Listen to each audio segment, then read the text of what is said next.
여러분들 몰라요. 그래서 선생님은 대학에 가서 성격이 확 바뀌었고요. 그리고 학원 강사하면서 바뀌었고요. 학원 강사를 하는데 내성적인 거랑 그러니까 그 내성적이라는 게 순식간에 없어졌어요. 순식간에 없어져가지고 그러니까 그런 것들이 내재되어 있었는데 그걸 이제 표출을 못했던 것 같기도 하고요. 그리고 지금도 되게 내성적인 것들 되게 많아요. 네? 아닌 그러니까 거 지금은 너네하고 있을 때 그리고 선생님들하고 있을 때는 되게 이제 뭐 교무실의 분위기를 뭐 주도한다든가 뭐 이렇게 이런 것들은 해요. 근데 집에 가면 정말 한마디도 안 하거든요. 우와. 그러니까 선생님 딸이 이제 초등학교 5학년 때부터 선생님 학원에 와서 선생님 수업을 들었어요. 과학 수업을. 그래서 그때 집에 있는 엄마하고 학원에 있는 엄마가 너무 다르구나. 문화 충격.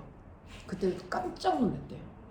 선생님이 막 수업 시간에 애들하고 큰 소리로 얘기하고 재밌는 얘기도 하고 쌍욕도 하고 막 이런 거 들어보면서 집에 있는 엄마는 그런 엄마가 아니거든요.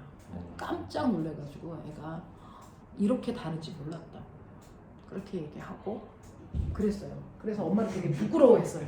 그래서 우리 딸이 중3 때 선생님하고 여기서 같이 과거에서 수업했잖아요. 과거에서 수업하다가 이제 자사로 가고 막 1학기 때는 과거에서 수업하고 2학기 때는 자사로 가고 막 이제 이렇게 해서 갔는데 아무도 선생님 딸이 걘지 몰랐어요. 항상 학원에 오면 선생님이라고 부르고 이렇게 하니까 딸일 거란 생각. 근데 걔는 되게 자연스럽게 그냥 선생님 이렇게 부르고 나도 그렇게 얘기하고 걔가 수업 시간에 있는지도 까먹고 수업을 할 때도 되게 많아요. 네? 그랬다가 이제 나중에 원서 쓸 때 원서를 쓰면서 이제 부모님들한테 막 이렇게 받아야 되는 게 있는데 너무 빨리 해야 되는 게 있는데 막 옆에 누가 있어도 할 수가 없잖아. 그러니까 이것 좀 해줘 이렇게 얘기하면 막 내가 사인해주고 막 이래야 되는 것들이 있어서 그래서 애들이 뭐야? 우리 엄마? 막 애들이 깜짝 놀랐죠. 그래서 요즘 가끔 가다가 이제 상산 이제 같은 기숙사가 6명이 쓰는데 상산은 거기에 절반 우리하고 애들이거든요. 하이스트 목도 하이스트 애들이에요. 그래서 맨날 우리 딸이 뭐 모르는 게 있어서 중으로 엄마 이거 좀 설명해줘 막 그러면 이제 막 설명하면 옆에 애들이 같이 와서 선생님 저도 해줘요 막 꺼져 이렇게 해주고 막 그러거든요. 그래서 자기가 원하는 자기를 만들 수 있는 또 하나의 기회예요. 지금 인간에서 아는 애들끼리 가면 그렇지만 여러분들이 세종가고를 간다든가 한성가고를 가면 물론 우리 학원 아이들이 20명 이렇게 가요. 그래서 아예 모르는 애들이 없지는 않지만 그래도 바뀔 수 있는 계기가 되거든요. 이미지 깨지신 네. 안돼 변신해봐요. 조신한 사람이 되겠어. 안돼 절대 안돼. 그래서 나는 전학을 간다든가 이런 새로운 환경에 가는 거 나쁘지 않아요. 자기가 어떻게 쓰느냐에 따라 다를 수 있어요. 완전 조용히 살아요. 네. 그래서 선생님들이 가끔 가다가 이제 선생님들도 이직하잖아요. 이제 이직할 때 선생님이랑 같이 있던 선생님들이 하는 말, 선생님의 입만 닥치고 있으면 되게 멋져 보인다. 입 여는 순간 깨진다. 입 열지 마세요. 막 그래가지고 알았어. 근데 여기 오면 한 3일도 못 견디죠. 입을 열죠. 그래요. 그래서 선생님은 좋게 바뀐 케이스예요. 좋게 바뀐 케이스, 학원 강사에 최적화되어 있는 케이스. 학원 강사에 최적화되어 있는 성격을 가지고 있어요. 그쵸? 자, 그렇다고요. 그래서 여러분들도 면접 볼 때 내가 원하는 상을 딱 생각하고 그 상에 맞춰서 자기를 딱 마인드 컨트롤해서 들어가시면 돼요. 자, 그래서 우리 기합해서 써요. 아까 기합했던 거 마무리하죠. 자, 우리가 얘기하는 압력이라고 하는 거예요. 압력은 일정한 면적당 누르는 힘이에요. 그래서 압력이 뭐니? 그러면 누르는 힘이요. 이건 무시간 표현인 거 알죠? 네. 단위 면적당 누르는 힘이기 때문에 우리가 중학교 1학년 때 했던 실험, 지금은 다 선생님이 중학교 1, 2, 3학년 교재에 있는 실험들 중심으로 설명하고 있어요. 그 중에서 관련된 거. 중학교 1학년 교재를 보시면 거기에서 압력을 배우면서 중학교 1학년 때 삼각 플라스틱 이렇게 놨었어요. 네. 기억나죠? 거꾸로 놓고. 네. 맞아요. 그래서 이 안에 똑같은 양의 물을 집어넣는다는 건 얘의 힘을 똑같게 한다는 거죠. 하지만 단위 면적에 따라서 눌린 깊이가 달라요. 알겠어요? 그래서 압력은 누르는 힘이 아니고 단위 면적당 누르는 힘이다. 됐어? 그러면 단위 면적당 누르는 힘이라는 건 결국은 압력의 힘이에요. 됐어요? 그러니까 면적만 곱해주면 전체 힘을 구할 수 있다. 맞아요. 그래서 전체 힘은 압력에다가 총 작용한 그 압력이 작용한 총 면적을 구하면 우리가 힘을 구할 수 있는 거죠.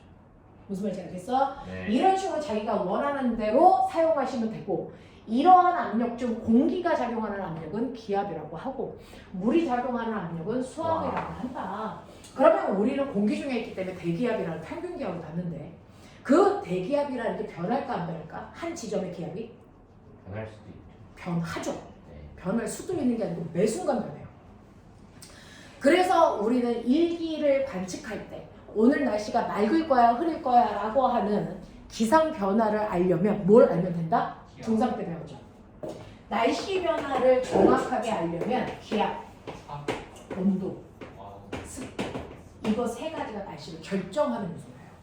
맞아. 그래서 3학년 2학기에 여러분들이 하루라고 하는 24시간 동안 기억나니? 24시간 동안에 하루 동안의 온도 변화 그래프 그리죠. 네. 온도 변화 그래프 그리면 반드시 온도 변화 그래프와 반비례하는 관계로 뭐 습도 변화 그래프가 그려져요. 맞아. 네. 자, 그러면 온도가 높을수록 습도가 낮은데 그 이유도 이건 내신 수준에서 나왔어요. 여기서 얘기하는 습도는 무슨 습도니? 상대 습도. 네, 이죠. 사실은 습도라고 하는 건 공기가 얼마나 축축해 라고 하는 축축한 정도예요. 됐죠? 우리가 얘기하는 대기라고 하는 건 뭘 얘기하는 거냐면 건조 공기를 얘기한다. 들어본 적 있죠? 우리가 일반적으로 얘기하는 건 건조 공기예요. 수증기를 뺀 나머지 기체들의 됐어? 혼합 비율을 얘기하는 거죠. 그래서 질소가 78%예요. 그 다음에 산소가 얼마예요? 21%예요. 그 다음 뭐 있어요? 질소, 산소, 아르곤, 이산화탄소 뭐 이런 애들이 차지하는 거죠. 됐어? 자, 이 안에 수증기를 배제한 나머지 공기들의 혼합 비율을 얘기한 건 건조 공기고요. 여기에다가 뭐를 더합니까? 수증기를 더한 값을 우리가 뭐라고 하니? 수용 공기라고 하는 거죠. 공기가 얼마나 축축해? 맞아요. 이 습유나 정도를 나타내는 습도에도 두 가지가 있어요. 뭐가 있어요? 상대 습도라는 게 있고 뭐가 있죠? 절대 습도라는 게 있죠. 절대 습도가 뭐예요? 나 상대 습도는 알 것 같은데 절대 습도가 뭐예요? 포함되어 있는 수증기. 네, 이게 실제로 공기에 포함되어 있는 현재 수증기량이죠. 그러면 현재 수증기량이 얼마인지 절대 습도 알고 싶으면 뭐 보면 돼요? 아니. 중학교 3학년 때 얘네 2학기 나올 때 있어. 이거 뭐 알아요?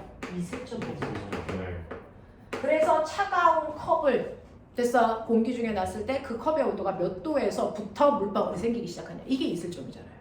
됐죠? 그래서 이슬점을 통해서 현재 가지고 있는 수증기량을 확인하시고 상대 습도라고 하는 건 현재 위치에 있는 온도의 포화 수증기량분의 그래서 사실은 뭐니? 절대 습도였던 거죠. 맞아? 곱하기 100한 값이에요. 이때요. 온도가 높아지면 그 온도에서 포함할 수 있는 포화 수증기량은 뭐하는 거야? 증가. 됐어? 온도가 높아지면 그 온도에서 포함할 수 있는 포화 수증기량은 증가하는데 기억나죠? 내가 실제로 이 공간을 밀폐시키면 수증기량의 변화가 별로 없어요. 현재 가지고 있는 수증기량은 일정하다는 거죠. 됐죠? 그래서 포화 수증기량은 높아지는데 현재 가지고 있는 수증기는 변화가 거의 없이 이 수증기량이 거의 뭐하니? 일정하죠. 그러니까 상대 수증기량은 상대 습도는 뭐합니까? 감소하는 거죠. 그래서 이런 것들의 경향성도 여러분들이 이제 알고 있단 말이죠. 자, 그랬을 때 이 온도와 습도 사이에 이 간격이 뭘 나타내니? 이 간격이 뭘 나타내요? 불쾌지수. 이게 날씨죠. 날씨. 날씨가 맑아, 흐려. 이거죠. 이 간격이 넓으면 날씨가 뭐하다? 맑다. 됐어. 이 간격이 좁으면 뭐하다? 흐리다. 됐어. 그래서 이 간격이 좁으면서 비 올 확률이 높다. 이 얘기잖아요. 왜요? 이 간격이 좁이란 건 사실은 뭐 때문이에요? 온도 변화가 거의 나타나지 않기 때문에. 됐어. 네. 난 12시에 뜨거워야 되는데 잘 뜨겁지 않아. 왜일까요? 구름이 많아서. 맞아요. 구름의 양산 효과 때문이죠. 무슨 말인지 알겠습니까? 네. 그래서 우리가 그런 것들로 확인할 수 있더라라고 얘기하는 거고 이러한 기압이라고 하는 건 사실은 지표면에 공기는 고르게 퍼져 있어야 돼요. 근데 아까 너네가 얘기했잖아. 지표면이 붉은둥 뭐 한다고? 가요. 가열한다고. 지표면이 붉은둥 가열해요. 여기가 아스팔트고 여기가 호수공원이에요. 그러면 비열차에 의해서 공기량이 달라지는 거예요.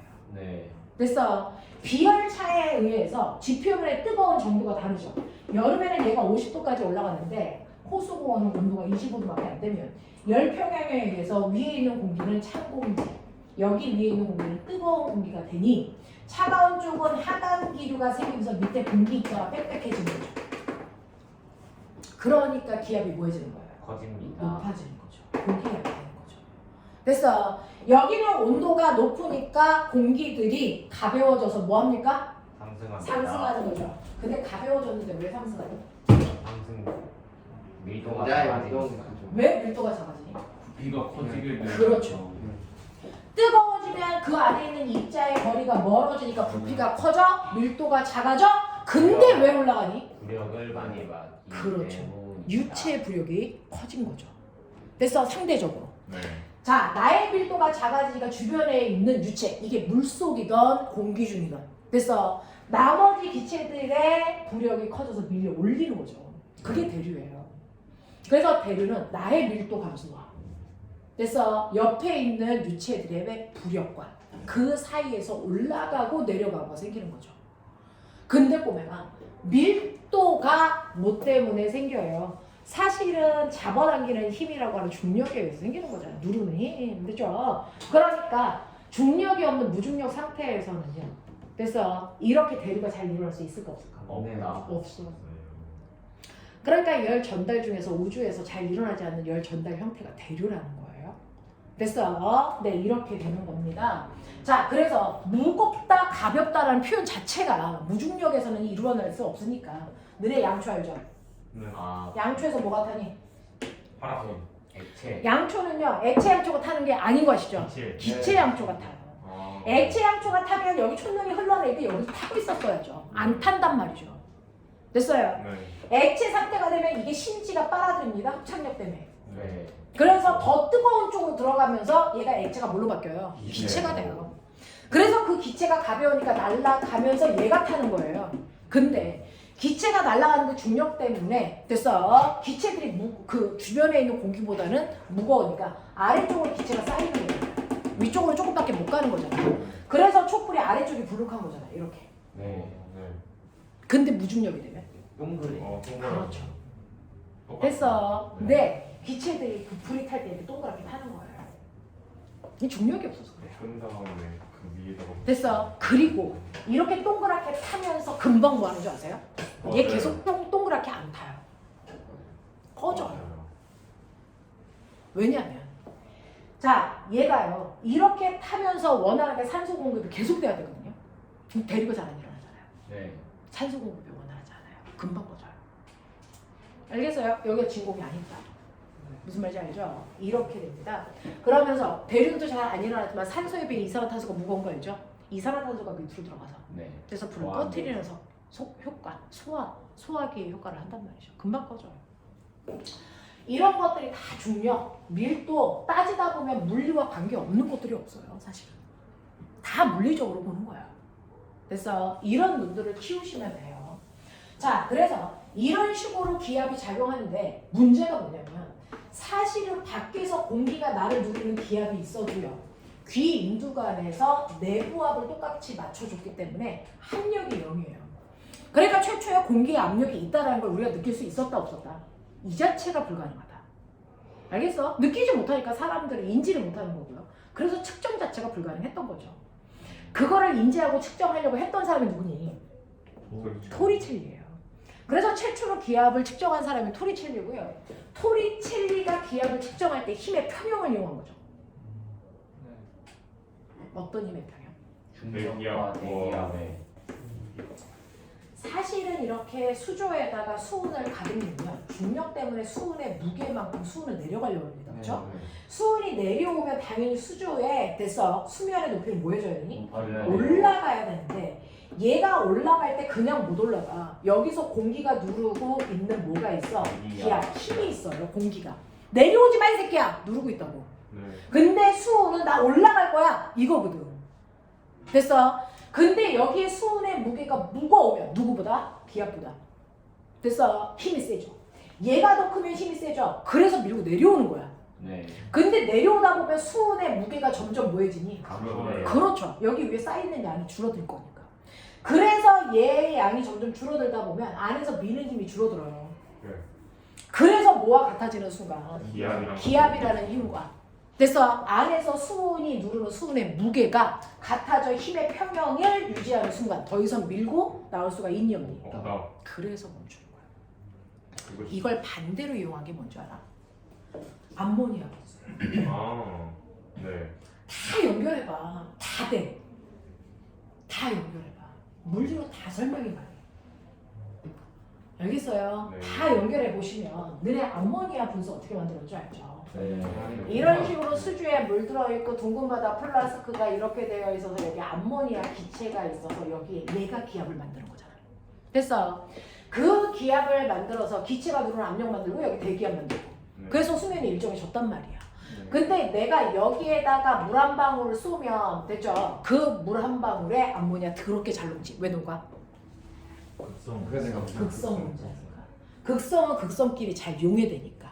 맞아요. 그래서 암모니아를 넣은 거예요. 그래서 얘가 물에 닿는 순간 폭발적으로 늘어나서 얘가 뭐가 되니? 암모니아, 수산화 암모늄이 되는 거잖아요. 그래서 얘가 되는 순간 여기에 꽉 차 있던 기체들의 부피가 뭐하니? 감소. 그래서 기체들이 줄어드니까 기체가 누르는 기압이 감소하죠. 뭐보다? 대기압보다. 그래서 이때는 반대로 대기압이 세져요. 안에서 미는 기체의 압력보다. 됐어? 그래서 밖에서 기체들이 세게 미니까 물이 끌려 올라가는 거죠. 오히려. 납득이 돼요. 그래서 이 물이 솟구쳐 올라오는 분수 현상이 생기는데 얘가 페로프테르를 가지고 오니까 붉은색 분수가 되는 거야. 요 주둥이에서. 알겠어요? 이게 기압차 때문이에요. 얘하고 정반대로 이용한 거예요. 맞아. 네. 이러한 압력의 차이가 내 몸에서도 일어나서 아까 얘기한 것처럼 됐어? 네. 여과작용도 압력 차이고요. 됐어? 네. 이런 것들이 다양하게 내 몸에서 일어난다고요. 또 압력 차이에 의해서 일어나는 게 뭐 있을까? 내 몸에서 일어나는 거. 심방과 심실에서 수축이관도 압력을 높이는 거죠. 폐 운동도 그거고요. 됐어? 그래서 심방에 피가 꽉 차면 심방이 뭐하니? 수축하죠. 부피가 줄어들어 압력을 크게 하는 거죠. 그러면 심실이 열리면서 그쪽으로 들어가는 거죠. 피가. 이런 것들이에요. 내 몸에 있는 그런 것들이 물리와 관계없는 것들이 없고요. 됐어? 우리가 우주에 가면 보면 혈액순환이 잘 될까 안 될까? 안 돼요. 네. 혈액을 순환시키는 원동력도 심장의 펌프질이면서 중력이거든요. 중력 작용 안에서 혈액이 한데 고여요. 이런 것들이고요. 아까 선생님이 물어봤던 거 기억나죠? 우주복을 입는다. 우주복을 입는 이유가 너무 많습니다. 그래서 거기에 그 역할을 다 하기 위해 첨단 기기가 들어가다 보니까 130kg가 되는 거예요. 거기에 5리터를 넣겠어요? 아니잖아요. 됐죠? 그러니까 이 우주복의 역할은요. 첫 번째는 산소 공급해야 되고요. 두 번째는 뭐 해야 된다고요? 압력 조절해야 된다고요. 그래서 그 안에서 대기압과 유사한 기압을 만들어줘야 내 몸이 터지지 않아. 됐어? 내 몸은 항상 일기압을 가지고 있잖아. 됐죠? 지구에 적응했으니까. 근데 우주에 가면 기압이 없어. 그러면 내 몸이 더 커지니까 내 몸이 터져야 정상이야. 터지면 안 되잖아. 됐죠? 그래서 기압을 맞춰주는 거고요. 터지기 직전에 어떤 일이 일어날까요? 너네 물은 몇 도에서 끓어? 100도. 왜 100도에서 끓어? 제가 끓기 시작. 왜 100도에서 끓어? 뭐냐. 신기압이랑. 일기압이니까. 네, 1기압이었어. 그러면 1기압이 아니고 됐어? 0.7기압이나 0.6기압이 되면 물에 끓는 점이 어떻게 되니? 낮아지죠. 네. 그러면 내 몸의 70%가 물이래네. 네. 어떻게 될 거냐? 바글바글 거려. 맞아요. 그거. 바글바글 열감을 끈다는 얘기는 액체가 기체로 바뀌니까 부피 열나가 커지겠지. 네. 그럼 내 몸속에 들어가 있을 수 있겠니? 아니에요. 그래서 구멍마다 다 튀어나와. 피가 질질 끓면서 나와. 우와. 그거 봤어요. 그 맨몸으로 나간 그냥 우주 비행. 네, 맞아요. 온몸에 있는. 네, 몸 가끔 끓는 가다가 걸 느꼈다고. 비행기 좋은 자리 타면 창문 열리죠. 아 맞아요. 맞아요? 안 열리거든요, 새끼야. 어. 비행기에 작은 구멍이 뚫리면. 네. 압력에. 네, 바깥쪽에 기압이 낮으니까 비행기 안에서 밖으로 막 밀려나가잖아요. 네. 이것도 기압차 때문에 나타나요. 개구리 자세로 딱 벽면 붙어버려. 그 벽면 붙어서 구멍에 딱 이렇게 배꼽이 끼잖아요. 그러면 그쪽으로 배꼽부터 살이 다 됐죠. 흩어집니다. 흩어집니다. 지방 보내주세요. 너 하나 네가 거길 막아서 그 나머지 사람들이 안전하게 해주는 거죠. 1분 정도 버틸 수 있을 것 같아요. 네, 대단히 생각보다 빠른 속도로 빠져나가요. 뼈가 부서지면서 살이 다 찢어지면서 오. 이 그런 일들이 우주에서 쥐- 그거를 우주복에 해야 되고요. 또 하나 우주복은 또 어떤 일을 할까 생각해보자. 얼마 전에 테라포밍 상황에서 우리가 할 수 있는 것들에 대한 그래서 면접 문제가 나온 적이 있었어요. 그렇다면 이제 우리는 우주 시대니까 우주에 우리가 나갔을 때 진짜 창문 열어. 제발 그 에어컨 이걸 좀 내릴까요? 에어컨 저걸 좀 내려. 저도 추워요. 야 추운 사람들은 저쪽 벽으로 붙어. 숨으면 될 거 아니야. 춥다 그러면서 거기 왜 있어? 네. 얘기하기가 쳤다. 네. 분명 버텨야 돼. 네가 선택한 자리 악으로 까먹을 것 같아요. 그거 왜 나와요? 자, 그 다음에요. 우주복이 가지고 있는 기능은요. 우주에 가면 지구의 대기가 없으면 지구의 평균 온도가 어떨까요? 낮아지잖아요. 달은 일교차가 크다 배운 거 있죠? 네. 달에는 대기가 없기 때문에 운석 크레이터가 발생한다? 유성 현상? 안 생겨요. 유성이라는 건 운석이 떨어질 때 대기와의 마찰에 의해서 타는 현상이잖아요. 네. 달에 가면 대기가 없는데 마찰 그냥- 타겠어? 안 아니죠. 그러니까 타지 않은 그 큰 덩어리가 그냥 떨어지니까 크레이터가 많이 생기는 거예요.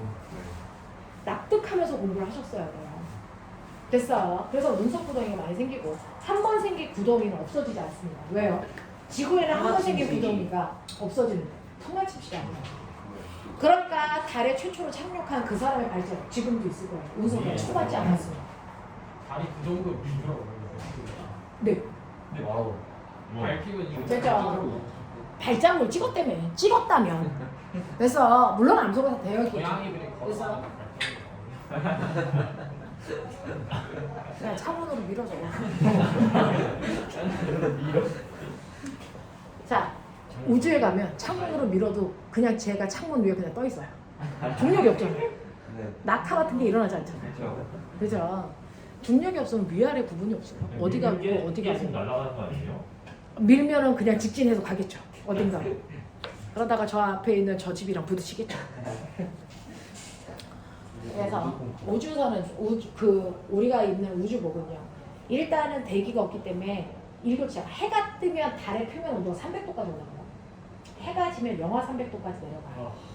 우리가 요즘에 일교차가 크니까 감기 조심하세요라고 하는 지구에 가을철에 우리나라에 일교차가 한 10도 이 정도 나면 감기 조심하라고 해요. 우주에 나가면 일교차가 한 600도 납니다. 목숨 조심하세요. 이렇게 하는 거죠. 됐죠? 그래서 햇빛이 직방으로 들어올 때는 온도가 막 300도 가까이 올라갑니다. 달 표면에 들어요. 떨어지면 300도까지 내려가요. 왜? 공기가 천천히 열이 들어왔다 천천히 나가게 해주는 역할을 하면서 보온 효과를 해주는 거예요. 그런 역할을 못하니까 일교차가 커질 수밖에 없어요. 그러니까 그러한 일교차, 온도를 보호하는 역할도 우주복은 해야 되는 거죠. 그래서 기압 조절, 온도 조절, 그래서 산소 공급, 그 다음에 또 뭐 해야 될까요?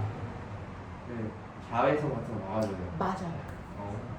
맞아. 고에너지를 방사능. 지구에서는 방사선이나 자외선을 차단하는 보호막이 두 겹이 되어 있잖아요. 자기장. 지구 자기장하고 오존 침해. 이것은 그 짓을 여러분들이 입고 있는 우주복이어야 되는 거예요.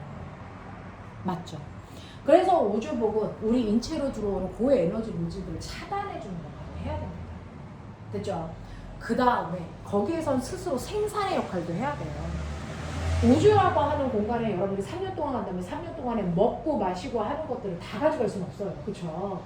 그러니까 음식들은 최소 뭐 건조 동결 오랫동안 보관할 수 있고 부피 최소한 줄일 수 있게.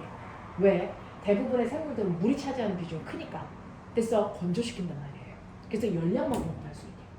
그래서 이런 식으로 하는 거고. 그랬을 때 식물을 통해서 먹을 수 있는 그런 물의 양이 부족하네요. 우리는 사실은 물을 그렇게 많이 먹지 않아도 음식을 통해서 물이 많이 들어옵니다. 왜? 그 물질들 자체가 가지고 있는 수분량이 엄청나니까. 근데 건조 동결시키면 음식을 먹어봐도 수분이 공급이 안 되잖아요. 그러면 수분의 필요성이 엄청나다는 말이죠. 근데 그 생수통을 그렇게 많이 들고 갈 수 없어요.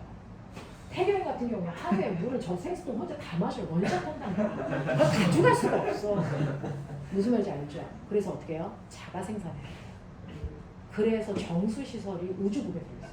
그냥 오줌을 그냥 거기서 쌉니다. 기적이 아니에요. 네, 기적이 여기에 차기도 하고요. 그래서 그 자기의 오줌을 자기가 배출해서 정화시설을 거쳐요. 자기 오줌을. 남의 오줌 넣는 건 좀 그렇잖아요. 자기 오줌을 정화시켜요. 그래서 그 정수기의 원리가 우주선에서 나와요. 그래서 정화시켜서 먹을 수 있는 물로 다시 정수. 그래서 그걸 자기가 먹어요. 오, 이런 것들 하는 거예요. 계속 반복이네. 네. 그래서 계속 순환해서. 그래서 가지고 가는 물을 최소화할 수 있게 이렇게 하는 거예요. 이런 것들이 우주복 속에 다 들어 있어요. 그래서 생각보다 우주복에 들어있는 과학기술 엄청나고요. 우리가 알고 있는 정수기라든가 진공 청소기라든가 이런 것들이 다 우주선에 있는 기술들을 그대로 생활을 접목시키는 거예요. 그런 것들이에요. 이렇게 된다고요. 자, 그러면 이런 식으로 해서 토리첼리가 기압을 측정했더니 1기압이 순주 높이 76이다. 이거 그럼 얇은 거 쓸게요. 그럼 더 높아지죠? 아니야, 똑같아. 두꺼운 거 쓸게요. 더 높아지죠? 아니요. 왜 안 높아져요? 기업이랑 압력이니까. 단위 면적당 누르는 힘이니까 면적 상관없다는 거잖아요. 무슨 말인지 알아? 그럼 기울이면요? 안 가세요. 그래도 상관없죠. 그러면 이거 무조건 높이 변하고 싶어. 이제 나 5기가 생겼어. 어떻게 할 거야? 외부 발열을 바꿔줍니다. 들고 뭐하니? 사도 올라간 거죠. 그럼 기압이 낮아지죠. 그래서 이런 식으로 해서 기압을 측정할 수 있는데 이 토리첼리는 불편해요. 들고 다니기. 그리고 위험해요. 무겁고요. 그래서 그걸 간편화시킨 게 아네로이드 기압계죠. 들어본 적 있어요? 저번에 말해주신. 네네네. 그래서 아네로이드 기압계는요. 비행기의 고도 측정기로 요즘에 사용해요. 안이 진공으로 되어 있어서 이렇게 금속관이 있는데 이 금속관 안은 진공으로 되어 있고요. 밖은 공기로 되어 있기 때문에 공기가 누르는 만큼 찌그러져요. 그 찌그러지는 만큼 바늘이 돼서 쓰게끔 해서 여기에 있는 화면판에 숫자를 넣어요. 이게 아네로이드가 만들어 놓은 기압계고 요즘은 이거를 잘 쓰지 않고요. 비행기에서 고도 측정, 고도에 따라서 압력이 바뀔 거니까 그래서 고도 측정기로 사용합니다. 이런 것들이 있어요 라고 하는 게 이게 압력이에요. 여러분들이 물속에 들어가면 우리는 공기 중에 있을 때는요 매 순간 기압이 바뀌긴 하지만 큰 기압 차이가 없어요 사실은. 그래서 너네 일기도 기호에서 기호 분석 다 되죠. 기호 분석 다 되죠. 네, 여기가 관측소고요. 이 관측소에서 여기다가 이제 기상현상들을 쓰고 여기에 숫자가 이제 블라블라 이렇게 막 써지죠. 그랬을 때 기압을 쓸 때 여기가 8, 3, 5 이거 얼마야? 이 기압이에요. 그래서 최고 온도, 최소 온도 여기다 쓰고요. 여기 기압 쓰는 거 있잖아요. 기압 쓴다? 이거 얼마야?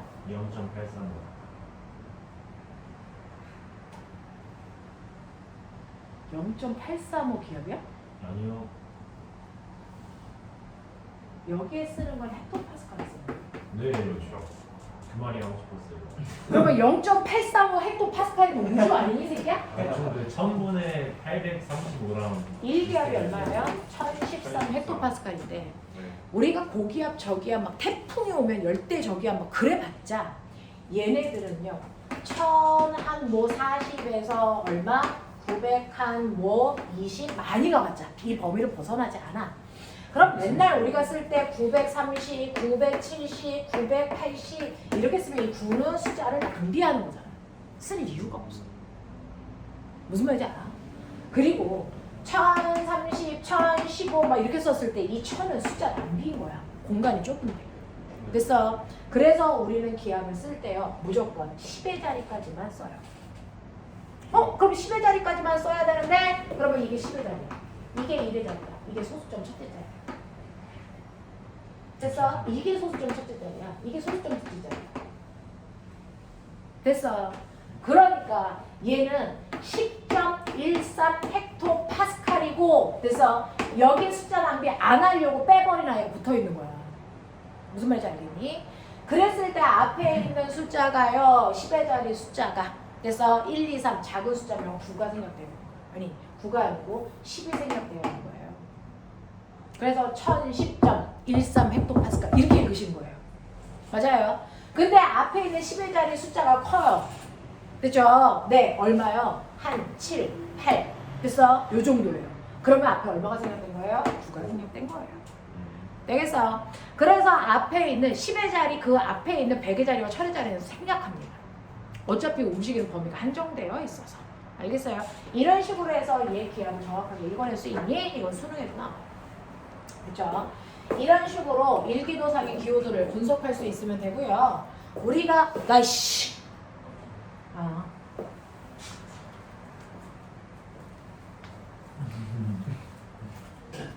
신기한 거 알아요? 태풍 어디가 위험해? 태풍 진로 방향이 이래요. 그러면 여기가 오른쪽 반원, 여기가 왼쪽 반원이야. 중심을 기준으로 어디가 위험해? 오른쪽으로. 오른쪽이 위험합니다. 오른쪽 왼쪽. 네, 왼쪽. 그러면 여기 오른쪽, 이쪽에 오른쪽, 왼쪽 위험한 곳이 같아? 같아요. 같아요. 여기가 태풍의 방향이 정확하게 바뀌는 지점이 중위도 30도죠. 그래서 여기서 턴합니다. 무역풍의 영향을 받고 편서풍의 영향을 받아서 네. 태풍의 경로가 포물선 경로로 뛰는 거예요. 자, 그랬을 때요. 이걸 기준으로 여기에 그래서 개구리 있다 생각하면 돼요. 개구리가 수영할 때 이렇게 하죠. 네. 오. 됐죠? 개구리가 수영할 때 이렇게 하죠. 여기는 이렇게, 여기는 이렇게. 이게 풍향 변화예요. 맞죠? 오. 됐어요. 네, 이렇게 되면 여기에서는 이렇게 되니까 저기압이니까 들어가야죠. 이렇게 되는 거죠. 저기압이니까 들어가야죠. 이렇게 된다고요. 자, 이렇게 해서 바람이 불어요. 개구리 손동작 생각하시면 돼요. 그랬을 때 얘가 이렇게 들어갈 때 편서풍의 방향과 바람이 불어 들어가는 방향이 거의 일치합니다. 그죠? 근데 여기에서 이렇게 들어갈 때 편서풍의 방향과 얘의 방향은 거의 일치하지 않아요. 이렇게 들어가거든요, 사실. 시계 반대가 이렇게 들어가. 됐어. 그래서 얘는 상승되는 방향이고요. 얘는 합해지는 방향이니까 어디나 오른쪽 방향이 유용한 방향입니다. 알겠습니까? 네. 어디에 있던 오른쪽이요. 됐어. 네, 위험한 방향입니다. 여기에 걸치는 나라는 죽음인 거죠. 여기에 걸치는 나라는 같은 태풍의 영향을 받는데 피해가 적어요. 그래서 어느 쪽 반원에 위치하느냐가 되게 중요합니다. 자, 이런 식으로 해서 기압을 토리첼리가 측정을 했고 이러한 기압은 매 순간 바뀐다. 그래서 우리는 매 순간 기압을 측정한다. 일기현상을 측정하는 방법에는 우리가 알고 있는 저 비둘기 집처럼 생긴 거 뭐죠? 학교 운동장에 있는 거? 돌아가는 거. 그거 뭐죠? 홍영계. 아이씨! 비둘기 집처럼 생긴 곳에 풍향계도 있고 사실은 거기에 온도계도 있고 습도계도 있어요. 그거 뭐라 그랬지? 기억이었나요? 나도 갑자기 걔 기억 안 난다. 무슨 집인데? 그냥 집으로 안 끝났던 것 같은데요? 그거 뭐야? 제비지. 그 안에 뭐 제비집은 아니야. 제비가 가끔 살긴 한데. 근데 이제 두꺼비집 같은 거 소리 하면 안 좋아. 두꺼비지. 비둘기집. 옆집. 지금 베이비. 저 새끼 막 선 넘는다. 우리 집. 옆집. 자, 이렇게 되고요. 그렇게는 이제 지상 관측 요소들은 하는데, 네. 자, 대기 중에 있는 현상들을 관측할 수 없으니까 그 열기구 있죠. 네. 거기다 기상 관측 컴퓨터를 실어가지고 수직을 올리는 거예요. 그 라디오 존대. 맨날요? 요즘은 이제 인공위성으로 찍어버리는데 옛날에 그렇게 했어요. 라디오 존대라고 해요. 그래서 그런 것들을 통해서 기상 현상들을 관측을 하더라 라고 하는 거예요. 그래서 매 순간 요즘은 인공위성으로 찍어버리는데 요즘은 기상 관측소들 있죠. 작은 지역 기상 관측소에서 3시간 간격으로 찍어가지고요. 그래서 슈퍼컴퓨터로 보내요. 중앙기상청으로. 그러면 걔네들이 이제 데이터를 분석해가지고 내일 날씨가 어떻게 될지를 예상하는 거예요. 그랬을 때 매 순간 바뀌는 게 기압이죠. 자, 기압은 두 종류가 있죠. 지금 정신 차려. 기압은 두 종류가 있죠. 무슨 기압 있어요? 고기압. 고기압과 저기압이 있고요. 우리가 저번 주에 보여드린 대로 저고 기억나죠? 네. 네, 여기가 상승기류부터 시작하는 거니까 여기 무슨 기압? 저기압, 고기압, 저기압, 고기압. 이때 이 저기압은 열대지방에서 생겼다? 열대저기압. 됐어? 온대 고기압, 온대 저기압, 극고기압 이렇게 하는 거고요. 얘네 둘이 우리나라에 주로 영향을 주는 우리가 일기도상에서 저기압골, 고기압골 이렇게 쓴 애들이 얘네들이죠. 얘는 누구죠? 태풍. 이건 태풍이죠. 열대 저기압은 태풍입니다. 됐어? 그래서 여러분들은 고기압의 의미는 기단으로 설명을 했어요. 우리나라 겨울철에 무슨 기단? 시베리아 기단. 시베리아 기단. 그래서 이렇게 기단을 이런 식으로 되어 있는 거죠. 자, 그랬을 때 여러분들 깜짝 놀랐는데요. 항상 여기 기단 4개가 다 있니? 아니요. 아니죠. 겨울철에는 여기에 기단만 발달하고 얘는 없는 거죠. 네. 기단이 발달한 곳이 고기압이고 그거 대가수 쪽이 저기압이 되는 거니까 바람이 고기압에서 저기압이 이렇게 부는 거죠. 네. 그래서 북서계절풍이 되는 거죠. 네. 각각의 계절을 나타내는 특정적인 용어들은 다 알고 계시죠? 네. 됐죠? 자, 이런 걸 하려면 첫 번째는 등압선을 그릴 수 있어야 돼요. 등압선 어떻게 그려요? 같은 같은 기압 같은 게 지랄하지 말고 같은 기압을 연결한 선을 등압선이라고 하는데 등압선을 그릴 때 어떻게 그릴 거야? 기준선을 먼저 네. 잡죠. 네. 그리고 나서 일정한 간격으로 그리죠. 그래야 고기압인지 저기압인지 안단 말이죠. 그래서 어떤 학교에서는 이걸 수행평가로 한 학교도 있고요. 아예 배운 적이 없는 학교도 있어요. 자, 등압선을 그릴 때 기준선은 무조건 그 지역의 1000헥토파스칼을 그리는 거예요. 언제나. 자, 그래서 이렇게 우리 동네가 있을 때 이 지역에 1000헥토파스칼을 가는 기압값들을 연결해서 부드러운 곡선으로 연결합니다. 됐어? 그리고 나서 그 다음에 두 번째 선은 무조건 1000으로부터 4헥토파스칼 간격으로 그려요. 그래요? 와우. 그러니까 얘기하는 거예요. 이렇게 모를 줄 몰랐어요. 자, 그래서 4헥토파스칼을 그리는데 여기가 1000인데요. 바깥쪽을 보니까 기압이 전부 다 작아. 그러면 얼마 찾아야 돼? 996 찾아야 돼. 그래서 996인 곳만 부드러운 곡선으로 이렇게 연결을 하는 거죠. 이런 식으로 연결을 하는 거죠. 그러니까 여기가 996이고 여기 얼마야? 992니까 밖에서부터 안으로 갈수록 기압이 뭐 해주고 있니? 커지고 있으니까 얘가 고기압이에요. 이렇게 그리는 거예요. 네. 됐어요. 1000을 그렸고요. 밖을 보니까 값이 1000보다 다 커. 그러면 얼마 그려야 돼? 1004 그리죠. 1003 이런 거 안 그려요. 알겠습니까? 무조건 4헥토파스칼 간격으로 그려요. 그래서 1004 그리고 그 다음에 1006 그리고 이렇게 아니 1008 그리고 이렇게 한단 말이죠. 그래서 안으로 갈수록 기압값을 보니까 점점 작아지죠? 얘가 뭐예요? 저기압이에요. 이렇게 해서 기압골이 고기압인지 저기압인지 판단하는 거예요. 됐어? 이렇게 해서 등압선을 그렸을 때요. 보시는 것처럼 등압선이 4헥토파스칼 간격으로 그렸지만 간격이 달라요. 숫자 간격은 사지만 넓이가 다르다. 그래서 어디는 넓고 어디는 뭐하니? 좁죠. 이게 뭘 의미할까요? 날씨. 바람의 세기. 네. 기압이 천천히 조금씩 바뀌어요. 얘 급격히 바뀌어요. 됐어? 네, 기압이 급격히 바뀌는 등압선의 간격이 좁을수록 바람이 뭐다? 센 바람. 여기 약한 바람. 됐어요? 요거 얘기하는 거예요. 그래서 여러분들이 아시는 것처럼 이런 식으로 지표면의 불균등 가열에 의해서 공기에 상승 하강이라는 기류가 생기잖아요. 그것 때문에 고기압과 저기압이 생기는데 이때 여러분들이 기억하셔야 되는 저기압에 두 가지가 있죠. 뭐가 있어요? 열대성적이요. 그렇죠. 열대 저기압과 온대 저기압이 있어요. 그건 아까 얘기한 것처럼 어느 지역에서 만들어진 저기압이냐 이거예요. 네. 그렇죠? 이거 지구과학 선생님이 저번 주에 해주셨더라고요, 수업 시간에. S과는 그렇게 해서 사진 찍어서 반 카톡에 올리셨는데 우리 반은 아니야? 열대 저기압과 온대 저기압이라고 하면 상승 기류가 생겨서 기압값이 낮아지는 건 똑같지만 얘네들은 그걸 뺀 나머지는 다 틀려요. 뭐냐면 일기도상에 사용하는 기호도 다르죠. 얘는 태풍이니까 이렇게 쓰죠. 얘는 어떻게 써요? 이렇게 쓰는 거죠. 됐어? 그리고 얘 등압선을 그렸을 때 꼬라지도 달라요. 됐어? 온대 저기압은 등압선을 그리면 뭐니? 타원이에요, 타원. 그래서 어디는 좁고 어디는 넓습니다. 됐어? 근데 태풍의 등압선은 어떻게 그려질까요? 완벽한 동식이에요. 그래서 달라요. 됐어? 그리고 니네가 요번에 실험법에 보시는 것처럼 저기압 중심의 저기압은 전선을 데리고 다닌다. 배웠죠? 네. 어디에? 전선 있는 거 찾아봐. 근데 좀 온대요. 여기에만 있어요. 온대 저기압만 전선을 동반해서 데리고요. 열대 저기압은 전선을 동반하지 않습니다. 알아요? 네. 생긴 지역이 다르죠. 온대 저기압은 위도 몇 도? 60도 부근에서 생겨요. 맞아요. 얘가 어디서 생겨요? 위도 30도? 지나가죠. 망도. 아니요. 위도 5도에서 25도 사이에서만 생기고요. 0도에서 5도 사이에는 태풍이라는 게 생기지 않습니다. 왜? 전향력이 안 만들어져요. 회전력이 안 생겨요. 그래서 태풍이 생기는 위도는 5도에서 25도 사이, 그것도 어디? 열대 해상에서만 생겨요. 27도 이상 수온이 열대 해상 위에서만 생겨요. 왜요? 온대 저기압과 열대 저기압의 에너지원이 중요해요. 힘이 있어야 이 새끼가 움직일 거예요. 네. 맞아요. 열대 저기압의 에너지원은 뭘까요? 열대 저기압의 에너지원이 조금 전에 배운 장면입니다. 뜨거운 열대 해상이요. 뜨거워. 뭐가 일어날 거 아니에요? 내 증발이요.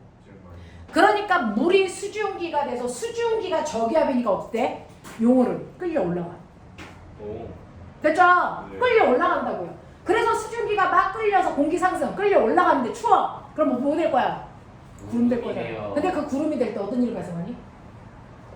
수증기가 다시 뭐가 되니? 물방울이 되면서 어떤 일이 발생하는지 알아? 방출. 액화열을 뭐하니? 방출하죠. 그럼 그 방출한 열이 어디로 갈까? 옆에 있는 공기한테 가.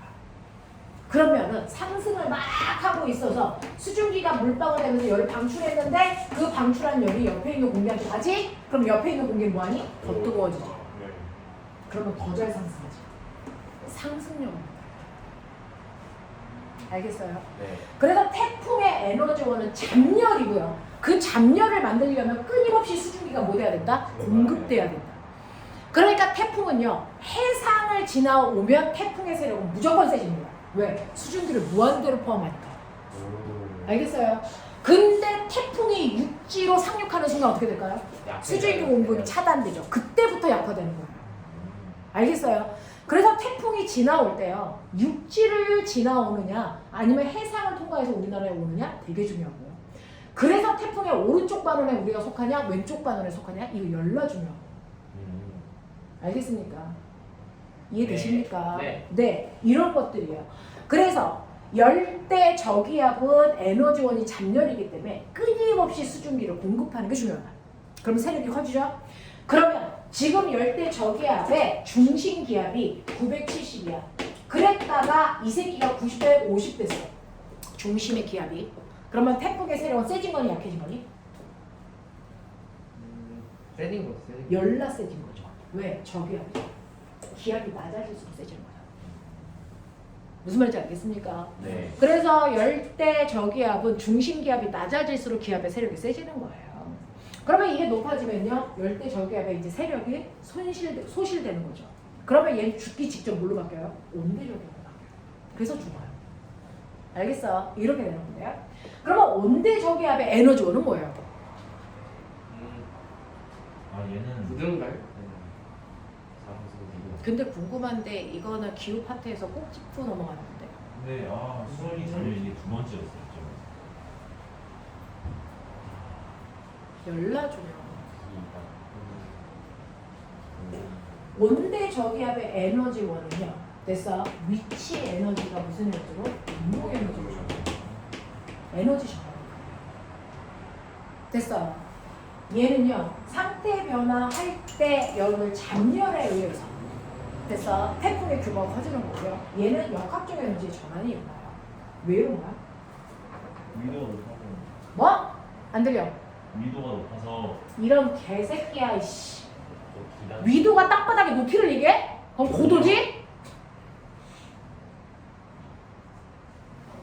이건 뭐냐면요, 선생님이 얘기했잖아요.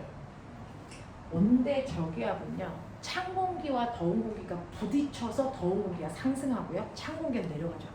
그러면 어떤 일이 발생하냐고? 여기 찬 공기 있고 여기 더운 공기 있을 때요, 얘네 둘이 만나서 더운 공기의 상승 기류. 됐어? 네, 이거고 찬 공기의 하강 기류 때문에 저기압이 만들어지는 거잖아요. 그랬을 때 찬 공기 공기가 무거운데 이 찬 공기가 계속 내려와. 그럼 찬 공기의 무게 중심적 이동이 낮아지죠. 네. 그래서 찬 공기의 위치 에너지가 감소하면서 밀어버리는 거든이 운동 에너지가 됩니다. 네. 기말까지 내신 프린트 지금 주는 거예요? 대표값 들어간 사람. 대표값. 기말고까지 지금 다 주는 거야 통계. 확실하진 않은데. 아까 제로한테 얘기했어. 아 아까 얘기 안 했어. 일단 받아봐. 이쪽에 2명 더. 훨씬 없어. 이제 없어. 기다려. 그다음에 원. 일단 확실하네. 저희 원. 저 원도 나왔지. 상업비 들어간 사람. 통계 아까 통계 누구야? 통계 못 받아. 일단 하나 가. 원은 확실히 있어. 원. 원은 확실히 있어. 원. 투.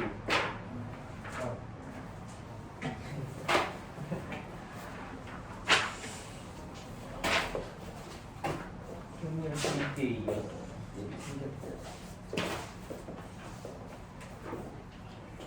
얘들 스탬프도 안 찍었지? 첫장 풀로 붙여. 첫장 풀로 안 찍게. 깜짝 놀라네.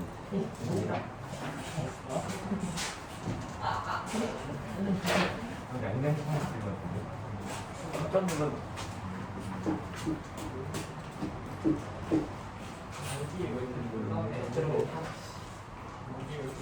목이 싫어. 원. 못 받는 사람. 장민.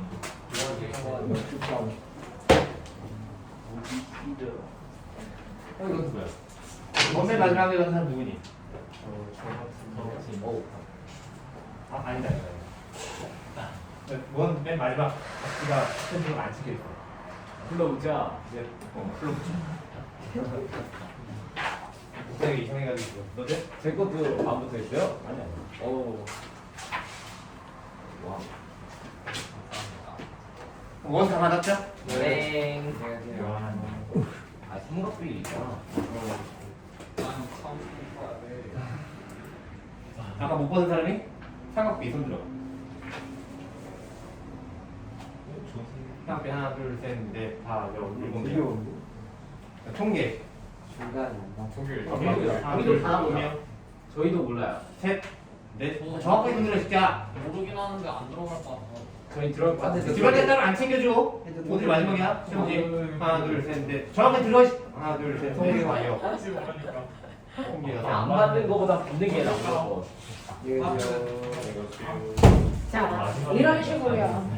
찬 공기가 가라앉으면서 찬 공기의 무게 중심점이 낮아지면서 위치 에너지 감소. 감소, 운동. 그래서 그게 운동 에너지로 전환하면서 밀려나오는 거예요.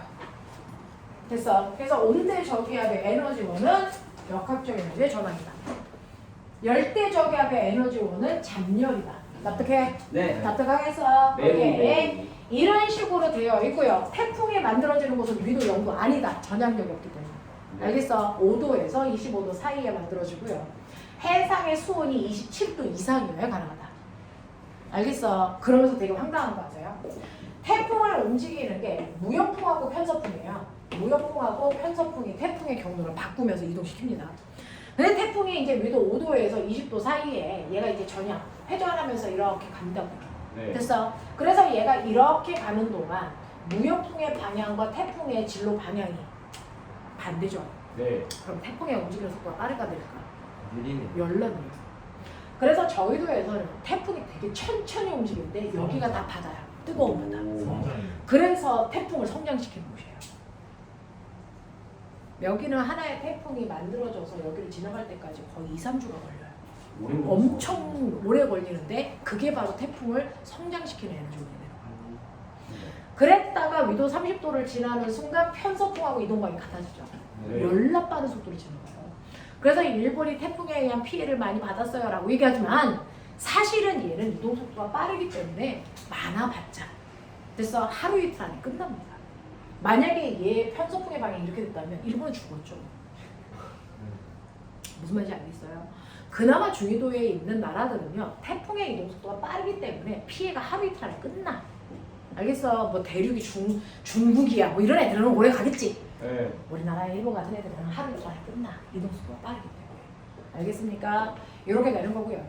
이러한 태풍이 가지고 있는 속성이 기압 때문에 생긴 거잖아요. 태풍은요 중심기압이 엄청 낮다. 여기가 태풍의 눈이에요. 태풍의 눈은요 중심기압이 엄청 낮기 때문에 열나 빠른 속도로 상승기를 가지고 있죠. 네. 됐어. 그러면 상승기를 가지고 있는 이 중심에 구름이 열나만 생겨야 되겠죠. 네. 근데 중심에는 구름이 한 점도 없죠. 왜요? 수증기가 여기에서 뭡니까? 너무 기압이 여기서 공기가 밀어닥치는 거예요. 이 주변이 고기압이고 여기가 저기압이니까 공기가 별로 없잖아요.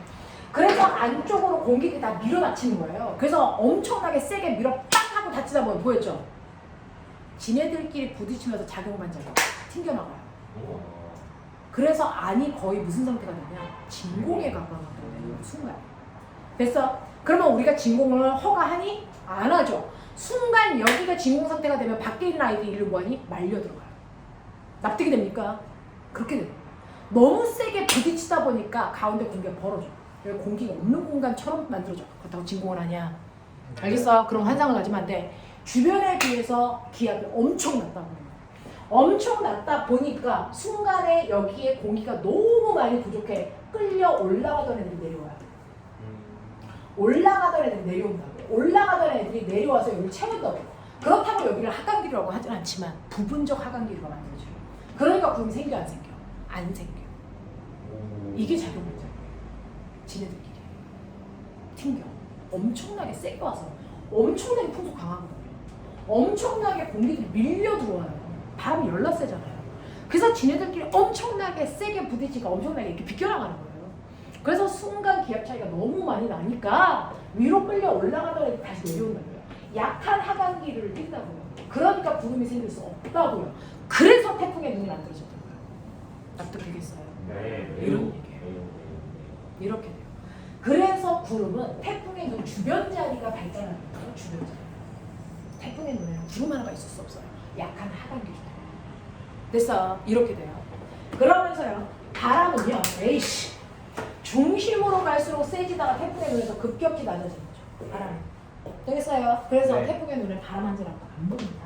이렇게 되는데요. 지금 선생님이 여기 삐딱하게 그린 거 보여요? 구름이 오른쪽이 크고요. 왼쪽이 작죠. 됐어요? 어쩌다가 네. 그러신 게 아니었어요. 네, 아니었어요. 오른쪽 안원이 훨씬 더 구름이 크게 성장. 알겠습니까? 왼쪽이 작게 성장합니다. 되겠냐? 네. 이렇게 된다고요. 그래서 선생님이 철제 물리학과를 나오면서 지구의 기상, 지질 이런 것들이 가지고 있는 것들을 배웠잖아요. 그래서 대기 파트에서 이런 부분들이 물리로 연결해서 해석을 다 할 수가 있어요. 안 되겠어요? 와우. 이렇게 된다고요. 자, 그래서 이런 식으로 얘네들을 설명할 수가 있습니다. 그래서 태풍이라고 하는 거 우리가 저기압, 고기압, 얘네들에서 저기압의 특성은요. 사실 고등부에서 그때는 중요하게 설명을 해요. 고기압의 특성은 기다려오고 끝내고 마는데 저기압은 이런 성격의 차이가 확연히 나타납니다. 되게 많은 겁니다. 자, 이렇게 된다는 거 기억해 두시고 그래서 단적으로 내가 맨날 그러잖아. 못하고 물리 배워서 뭐예요? 물리를 물리라고 하는 교과 과정으로 고립시켜버리니까 물리를 해서 뭐예요? 라고 하지만 사실은 물리라고 하는 역학이 가지고 있는 의미들은 우리 일상생활에서 나타나는 모든 현상을 만들어요. 기본 중에 기본이잖아요. 그래서 그걸 알고 이해하는 것과 그렇지 못하고 됐어? 단편적으로 보는 눈을 가지고 있는 건 다르거든요. 상황 분석력이 달라요. 그래서 물리를 배워서 뭐 해요? 라고 하는 사람은 물리를 덜 배운 거예요. 더 배우시면 뭐 하는지 알아요. 되겠어요? 네, 이렇게 된다고요. 그래서 이러한 우리가 얘기하는 기압이라고 하는 것들이 지구에서 압력이라고 우리는 단순하게 배우지만 사실은 기압이라는 것들이 그런 차이를 만든다. 그래서 나요, 이거요. 피스톤에 이산기체 집어넣죠. 네. 이산기체를 집어넣어서 여기에다가 기체를 집어넣은 다음에 여기를 막 가열을 합니다. 가열을 하면 기체들의 운동이 활발해져서 피스톤을 부딪히는 압력이 커지죠. 네. 근데 사실은요. 맨 처음에는 밖에 있는 대기압과 같은 기압만큼의 압력을 작용하니까 피스톤이 움직여 안 움직여? 안 움직입니다. 근데 온도가 높아지면 이 기압이 커지죠. 충돌이 세게 일어나니까. 네. 그러면 기압이 커지니까 큰 쪽에서 작은 쪽 물체가 뭐합니까? 이동하죠. 이동해요. 고기압에서 저기압으로 이동한다. 바람이 불듯이. 오. 인생 수업. 이건 좀 아니지 않니? 그래도 다 알고 있는 거 아니야? 또 그래서 고기압에서 저기압으로 이렇게 이동을 하는데 하다가 얘가 멈추죠. 왜요? 네. 같아지죠. 같아지죠. 부피가 커지잖아. 그러면 압력이 뭐예요? 작아지. 다시 줄어들죠. 그래서 뭐와 같아지면 대기압의 크기가 다시 같아지는 순간 멈추는 거예요. 그러니까 멈췄다라는 건 기압이 같다는 거죠. 안 바뀌. 그래서 움직인다면 힘의 차이가 생긴 거죠. 그러니까 너네가 맨날 부력이야. 물속 어디든 끌고 가세요. 다 할 수 있어. 어디든 끌고 가세요. 물리를 제대로 이해하면 어느 파트를 물리로 설명해 주세요라고 해도 다 할 수 있어요. 오, 멋있다. 어? 그래서 나중에 선생님이 이제 하고 싶은 건 뭐냐면 우리 몸에서 일어나는 됐죠? 네, 생물과 관련된 물리 그래서 이런 것들 있잖아요. 귀에 네. 그래서 귀에 특징 그래서 귀에서는요 아까 얘기한 건 압력 조절하는 유스타키오관도 있지만 그거를 옛날에 귀 인두관을 유스타키오관이라고 했었어요. 멋있는 네네. 유스타키. 귀 인두관이 압력 조절을 하는 과정도 어떻게 일어나는지를 그래서 설명할 수 있고요. 혈압이라고 하는 게 높아질 때 혈관벽이 어떻게 되는지도 그래서 혈류량이 어떻게 바뀌는지도 물리로 다 설명해요. 그런 거로 다 설명할 수 있고요. 너네 선생님처럼 나이 들면 고음을 잘 못 듣는다고 그러잖아요. 아, 네. 그게 달팽이 안에 탄성도가 다른 아이들로 구성되어 있어요. 앞부분은 탄력이 큰 애고요. 뒷부분은 탄력이 작은 애라서. 그래서 탄력이 큰 애는 단단했던 만큼 금방 뭐하니? 이게 물렁해요. 그래서 고음이 약한 거예요. 그러니까 달팽이 간의 앞부분 구조와 뒷부분 구조가 달라요. 그래서 나이를 먹을수록 이 아이가 퇴화되는 속도가 다를 수밖에 없는 거예요. 그런 거. 그래서 어떻게든 물리로 다 여러분들이 얘기하는 소화계, 순환계, 배설계, 호흡계 그 안에서 물리를 찾으면 엄청나게 많거든요. 그러니까 우리 몸속이 사실은 작은 우주. 세포가 다 하나. 이런 느낌이야. 그런 걸 설명했었어요. 그래서 정말 하늘에 있는 우주가 아니고 내 몸에 있는 우주를 분석할 수 있어. 가능하다? 해보세요. 과거에서 공부하면 그런 눈이 이제 터지겠죠. 그래서 해보세요. 자, 그래서 이런 식으로 수조가 이렇게 있으면요. 됐죠? 여기에 어떤 물체를 내가 통 하고 놓는데 얘가 가라앉고 있어요. 네. 됐어요? 올라가고 있어요. 이것도 힘의 차이죠. 가라앉고 있다는 얘기는 중력하고 뭐가 작용할 텐데? 부력이. 그렇죠. 네. 중력하고 부력이 작용할 텐데 그 중에서 누가 더 커? 라고 중력이 하는 더 것들 커요. 때문에 가라앉고 올라가고 중간에 서 있고 이게 나는 거죠. 됐죠? 이런 식으로 어느 높이에든 아이가 멈춰 있다면 중력과 부력이 같은 순간이에요. 무슨 말인지 알겠어요? 뭐 그런 것들을 다 여러분들은 이해할 수 있다고요. 그래서 이런 식으로 힘의 관계로 설명할 수도 있었다. 그 얘기가 너네가 가지고 있는 책에 블라블라 이렇게 나오고 있어요. 그래서 그런 것들을 보여드리는 거고. 뭔가 조사가 괜찮이 생겼어요. 아보가드로가 이상하게 약간 이상하게 생겼고요. 생기긴 했어요. 약간 조사. 오이처럼 생기긴 오이? 살짝 피카소 제일 것 같아요. 몇 쪽이? 어디 몇 쪽? 여기 297조 오른쪽. 아보가드로. 그러네요. 근데요, 이게 실제 초상화가 아니고 상상으로 그린 것들도 되게 많다거든요.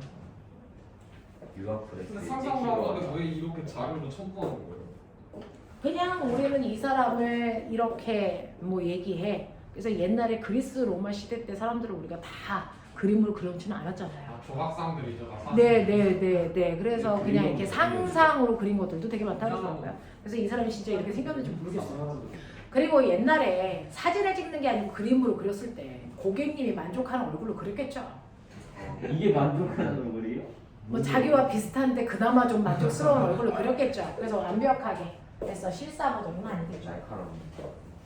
선생님을 그림으로 그리는데 어디를 깎아주세요 이런 거 하겠지. 그런 거야. 컵을 너무 깎아. 턱을 너무 깎으셨네요. 너무 45도네요. 목이 없는. 목이 하나 있어요. 혹이 있어요? 이건 진짜로 있겠죠. 없는 혹을 그리진 않았겠죠. 이마 오른쪽. 네. 옛날에는요 이렇게 그 영양 불균등이나 근친상간 이런 것들이 많아서 네, 근친 상간들이 많아가지고요. 열성 인자들이 많이 대두됐잖아요. 아이유전. 그래서 특히 왕족들은 자기 세력을 지키기 위해서 지네들끼리 결혼하잖아요. 그래서 열성 인자들이 많아가지고. 러시아 사태. 네, 그래서 근친 상간을 하게 되면 그 친족까지 결혼하게 되면 생식력이 떨어진대요. 그래서 왕가가 자손이 더 귀해진대요. 그걸 이제 그 책에 있겠죠. 네, 이거 유전 유전에 대해서 나오면서 그 번식력이 떨어진대요. 근친끼리 결혼하면. 뭐 그런 일들이 발생한답니다. 그리고 열성 인자들이 잘 드러나고 그래서 일본에 뻐드렁니가 많은 게 걔네들이 근친 결혼들을 많이 합니다. 일본들은. 그래서 뻐드렁니가 열성 인자에서 나타나는 확률이 크거든요. 뻐드렁니? 번니. 왜 일본 애들 이빨이 되게 특이한 구조가 많잖아요. 이가 아니면 네, 전화. 그런 것들이 근친에 의해서 만들어진 결과물이에요. 몰라요. 네, 그래서 그런 것들. 그래서 이제 일본 애들이 2차 세계대전을 할 때 자기의 몸들이 대단히 왜소하고 열성 인자들이 되게 많이 나타나서 외모적으로 열등감이 되게 강한 민족이었거든요. 그래서 우리가 외놈이라고 하잖아요. 외놈. 그 외자가 바깥 외자가 아니고 왜소할 외자 쓰는 거잖아요. 외놈 할 때만. 네. 네, 이건 나도. 외놈이 아니고 외놈이라고 써요. 네. 이게 왜소할 외자예요.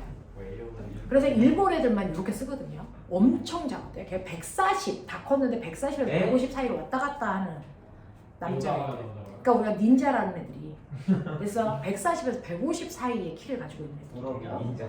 일제하는 게 저런 사람들이 그래서 네, 그래서 외국 애들이 사파로를 2차 세계대전 때 이제 뭐 2차 세계대전 때 우리나라를 끌고 가는 외놈들은 키가 막 140, 150밖에 안 되는데 끌려가는 애들은 막 키가 170 이렇게 되는 애들이 끌려가니까 도대체 이 새끼가 끌려가는 건지 끌고 가는 건지 구분이 잘 안 되는 거지.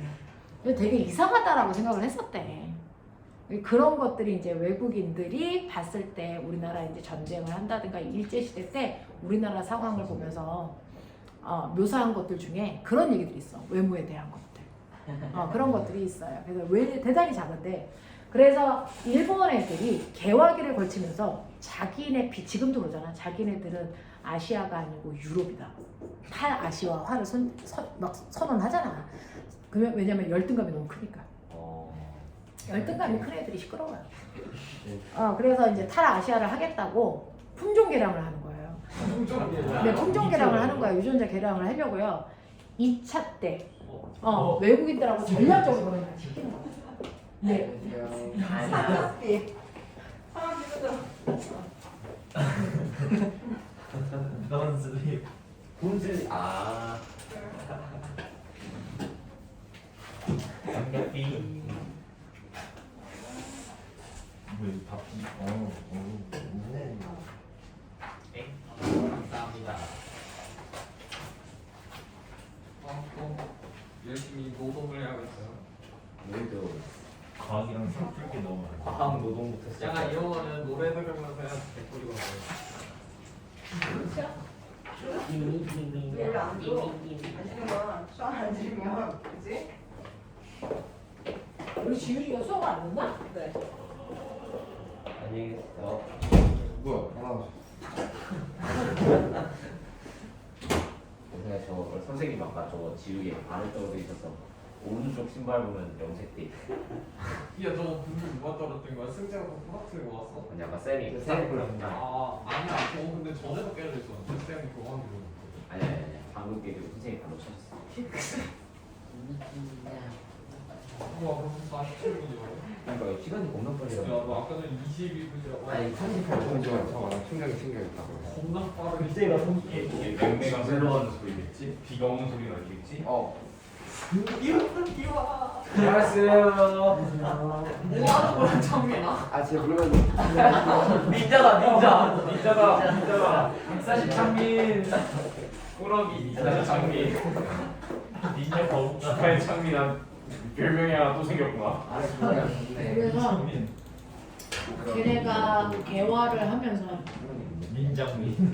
외국인들하고 품종 개량을 하려고 전략적으로 여러 애들이랑 결혼을 많이 시켰어요. 그래서 그 일본은 세로로 긴 나라잖아요. 위도가 되게 범위가 넓어요. 근데 일본 여행할 때 북해도 쪽이랑 이제 오사카 쪽이랑 이렇게 가봤는데 북해도 쪽은 거의 중국스러운 아이들 체격이 커요. 같은 일본이라도 체격이 되게 크고요. 그 다음에 이제 아래쪽으로 내려가서 동경 쪽? 이쪽으로 가면 이제 애들이 일본스러운 아이들이 좀 있어요. 근데 그 요즘에는 그래도 품종 개량을 많이 해가지고 저번에 여행 갔는데 중국인인 줄 알았는데 일본어 썼었어요.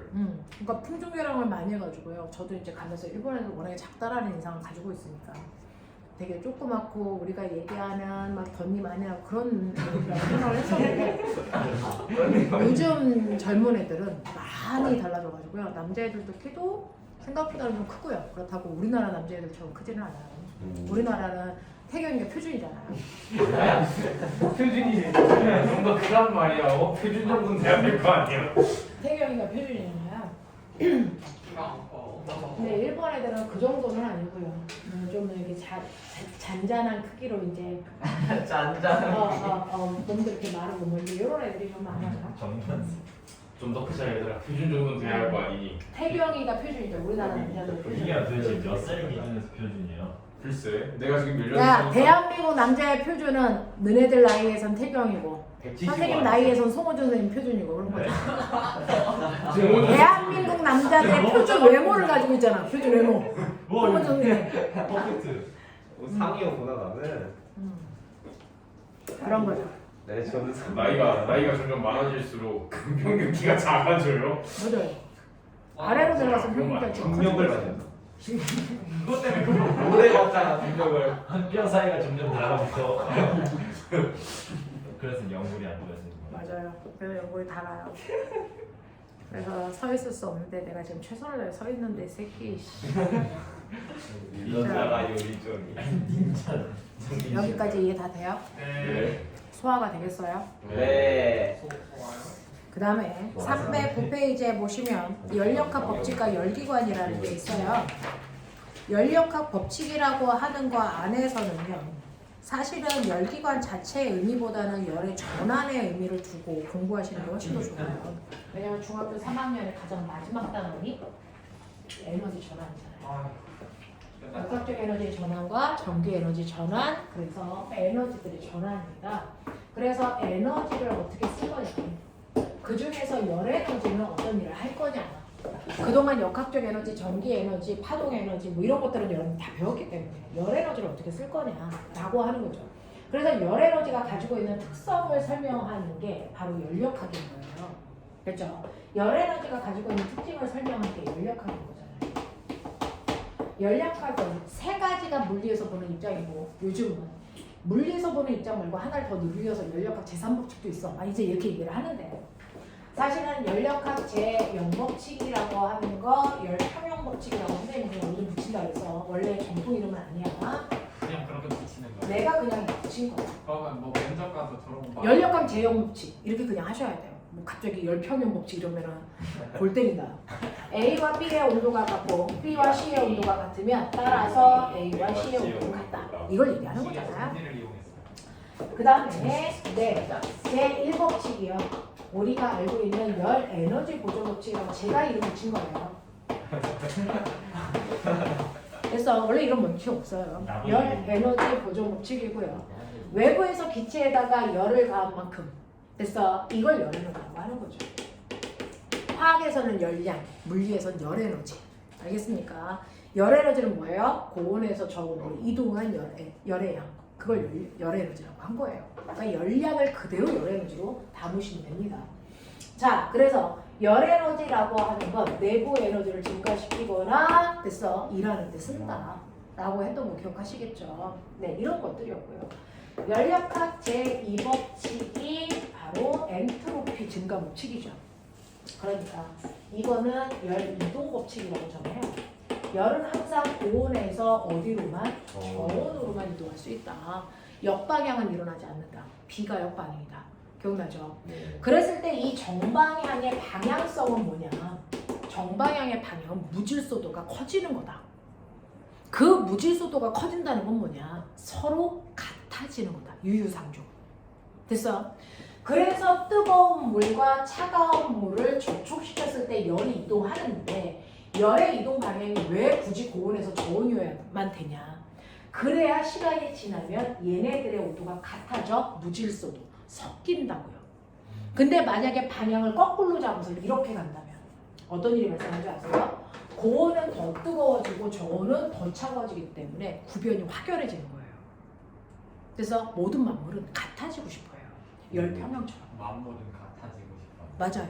그래서 엄마가 친구 가려서 사귀라는 얘기가 이것 때문이에요. 부부가 닮는 거. 맞아요. 금목자니. 그러니까 너네들이 나하고 닮아진 거예요. 와, 정말 좋은 걸요. 네. 원래는 외성적이네요. 아니에요. 쟤는 약간 개구리처럼 생기지 않았니? 개구리 왕눈이처럼 생겼어. 사람이 닮았어요. 제 주변에 있는 친구들은 전부 개구리예요. 개구리 그래도 왕. 개구리 중에서 청개구리 말고 약간 몸집 크고 그 황소개구리. 황소개구리보다는 좀 작고 우리나라 전통 개구리 있잖아. 조그마지도 않고 크지도 않는 그 중간에 늦개구리. 그런 개구리라는 느낌이에요. 그게 개구리 왕눈이라는 만화 본 적 있어요? 네. 알긴 거기에 보면 쟤 같은 애가 나와요. 주인공인가요? 네, 개구리 왕눈이. 그 옆에 여자친구는 근데 잘생겼어 보고 생각. 아롱인가? 아롱. 아롱이? 아롱이었어? 몰라. 우리 여자친구도 있는 개구리예요. 사람보다 낫네. 여자친구 있네. 그래서 열역학 제2법칙은 열은 반드시 그래서 네. 고온에서 저온으로 흐르려는 경향성을 가지고 있다. 그 경향성을 이용한 게 뭐다? 경향성을 이용한 게 뭐다? 열기관이다. 그래서 열기관은 열역학 제2법칙을 이용한 거예요. 그래서 우리 열기관을 선생님은 열기관이라고 하지만 요즘은 이걸 엔진이라고 하는 거예요. 그냥 엔진 구조란 말이죠. 됐죠? 이러한 엔진에 한쪽에다가 뜨거운 열을 가하면 여기가 뜨거운 부분이니까 고온부예요. 그 고온부에 가해준 열의 양 Q1이 100이라고 하고요. 그래서 얘 온도가 얼마냐면 온도가 뭐 27도 이런 식으로 하는 거야. 그래서 네 327도 뭐 이렇게 할까요? 그러면은 여기다는 열을 가했지만 반대쪽은 열을 가하지 않았잖아요. 상대적인 뭐가 생겨요? 저온부가 생겨요. 이렇게 해서 고온부와 저온부가 생기기 때문에 열이 공급하면 여기에 고여있는 게 아니고 뭐 한다고요? 흐름이 생긴다고요. 네. 됐어. 그 흐름의 일부분을 뽑아서 우리가 뭐 하는 데 쓰겠다? 일하는 데 쓴다라는 거예요. 됐어. 근데 열은 항상 흐르기 때문에 완벽하게 다 뽑아서 쓸 수 있니 없니? 없다. 없어요. 일부만 뽑아 쓰는 거예요. 그래서 일부만 뽑아 써서 내가 일하는데 40을 썼다고 쳐요. 그럼 밖으로 빠져나가는 건 당연히 얼마였겠어요? 역시. 네. Q2는 반드시 60이어야죠. 그래서 빠져나가면서 열을 일부 받잖아요. 그러면 여기도 온도가 이제 있겠죠. 그 온도가 이제 있는데 얘가 만약에 27도라고 치자. 뭐 이런 식으로 되는 거예요. 됐죠? 자, 이렇게 됐을 때 이 열기관이 얼마나 일을 잘했어? 멋진 말 뭐야? 열 효율. 열 효율은요, 준 열 중에서 일한 값이 얼마야? 이런 얘기잖아요. 네. 됐어. 그러니까 다시 말해서 Q1분의 Q1 빼기 Q2가 얼마야? 그러니까 이걸 수학적으로 얘기하면 1-Q1분의 Q2가 얼마야? 이 얘기한 거잖아요. 네. 됐죠? 그러니까 100이라는 걸 준 것 중에서 40만큼 일했니? 그럼 이 열기관의 열 효율은 얼마니? 0.4야. 이렇게 간 거잖아요. 근데 이 열 효율은 우리가 실제로의 열 효율이에요. 그게 아니고 최대 열 효율이에요. 최대 열 효율과 열 효율의 차이점이 있어요? 있어요. 그게 뭐냐면 내가 이쪽으로 열을 40만큼 줬더라도 마찰에 의해서 실제로 일하는 양은 감소할 수밖에 없는 거예요. 맞아요? 네. 네. 그래서 실제로 일하는 양이 이만큼이라는 거예요. 그러면 최대한은 얼마일 수 있는데 그걸 구할 때는 온도로 구합니다. 1-T1분의 T. 이렇게 구하시면 되죠.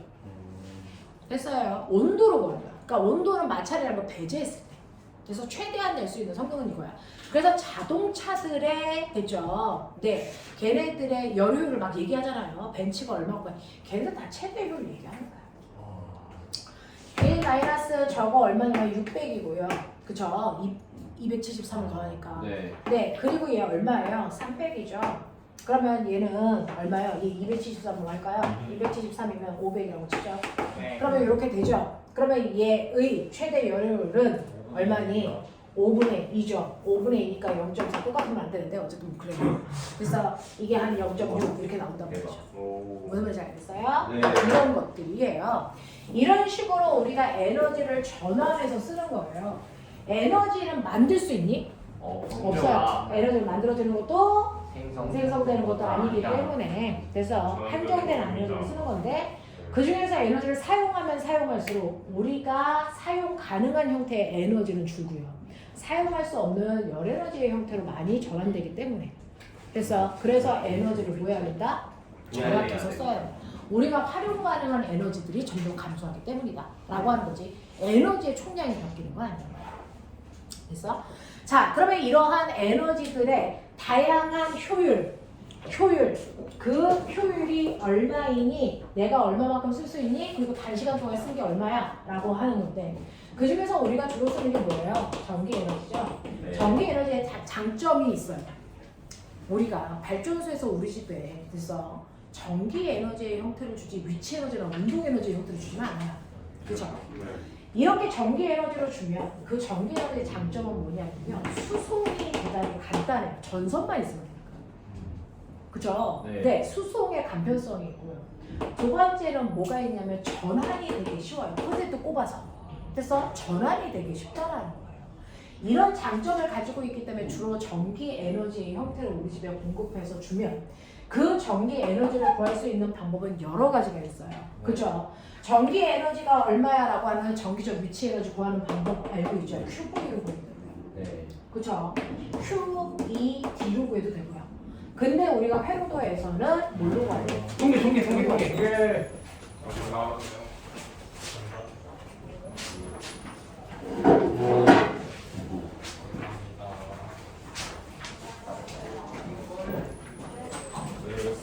네. 자, 그래서 전기 에너지를 구하는 잠깐만 봐. 전기 에너지 구하는 식이 이런 식으로 있죠. 네. 그렇죠? 그 중에서요. 얘네들은 계산하면 다 줄 단위로 나오는데 그래서 통계 답지. 다 답지.